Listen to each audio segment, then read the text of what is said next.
Unnecessary hysterectomies are an outrage.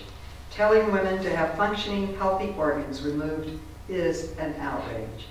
Failing to publicize the many life-changing side effects is an outrage.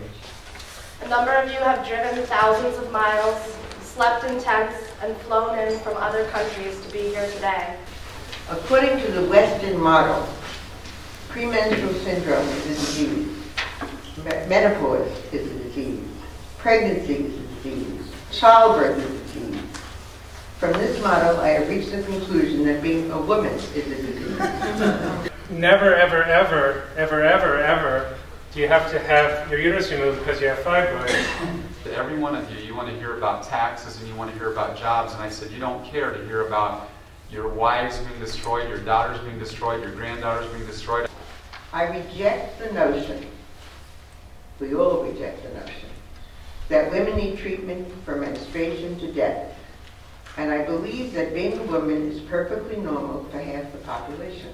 It's not fair that women are told, there's no choice, that your only choice is a hysterectomy.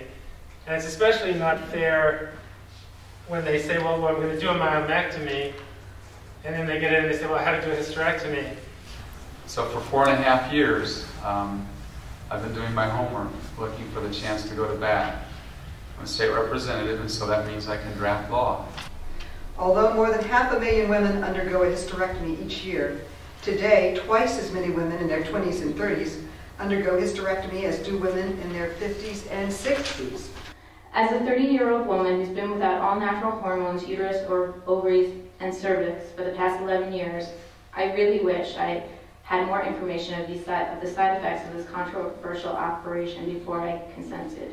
It just seemed like so many women just talked about, just sort of losing their creativity, losing the thing that made them unique and expressive and vibrant. Sadly, my hysterectomy took place on the 9th of December 2004, and that was the end of Sylvia. Life changed forever on that cold, dark winter's day.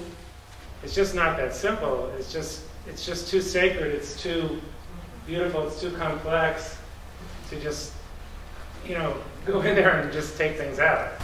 My name is Nicole Choate. I'm 38. I've been an RN for 16 years. I have ICU, insurance company, ER, recovery room, and main OR.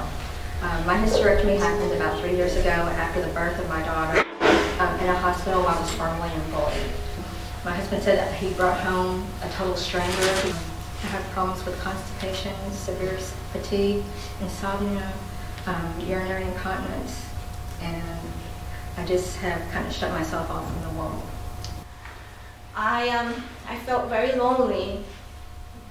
I thought I was the only person, I was the only woman, like my doctor said, that I was so sensitive to pain. I was a crybaby until I found hers, and I spoke to Nora, and she reassured me that I wasn't the only one. I see that it is largely through women's stories we can begin to view the myth of hysterectomy for the silent threat that it is. And I just hope that what I'm saying and what we're all saying can help you tell somebody else. And maybe we can prevent this horrible surgery.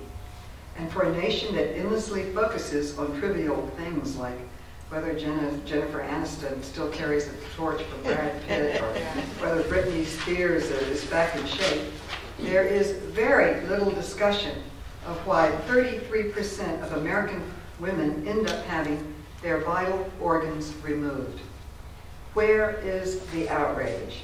When women see what happens, first of all, where the organs are, what they are, what the functions are, and what happens when they're removed, they don't have the surgery. And it's time to stop being so polite to all of this. Everybody's got to really do everything they can to make sure that this is the last generation of women that this is done to.